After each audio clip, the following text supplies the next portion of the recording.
Hi guys! Alam niyo ba tong hawak ko? Ito, yung tinatawag dito ay fidget toys. DIY lang to be. Napanood ko lang to. Ngayon ko lang ginawa. Matagal ko na yung napanood. Ito, ay pwede mong laruanin. Pwede mong patunog-tunogin. Kaya nga fidget toys, di ba? Tapos pwede mong i-backflip. Kahit di natayo dahil ganyan siya.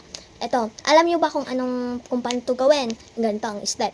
Kailangan hahanap ka ng bote. Kailangan hahanapin mong bote ay bote ng tubig para malambot. Kasi halimbawa pag bote ng mga Coke Royal ay hindi naman yun malambot dahil yun ay matigas. Ay pagka bote ng tubig tutunog siya. Pag bote ng mga Coke hindi tutunog.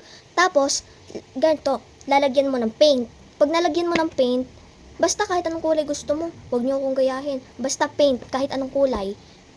Pag nalagyan niyo ng paint, lagyan niyo ng tubig na kaganyan lang. Yan, kaganyan ha. Pag nalagyan nyo ng tubig, lalagyan nyo naman ng 3 pump na sabon. Pag hindi pump ang inyo, yung mga nasa sachet, edi lagyan nyo, basta lagyan nyo, tapos tatakluban nyo, tapos kakalugin nyo. Pag nakalug nyo, magiging ganyan siya. Edi bubuksan nyo uli, tapos gaganyahin nyo. Yan. Pag naganyan nyo na, ay tatakluban nyo na uli. Tapos, gaganon nyo na para siya ay mapisel. Dahil pagka hindi mo ginawa yun, hindi siya mapipisel dahil may hangin sa loob. Pero pagka binuksan mo siya tapos pinisil mo, may mawawalang hangin, tapos pwede mo siya takloban, papipisil mo siya kahit may taklob. Yun.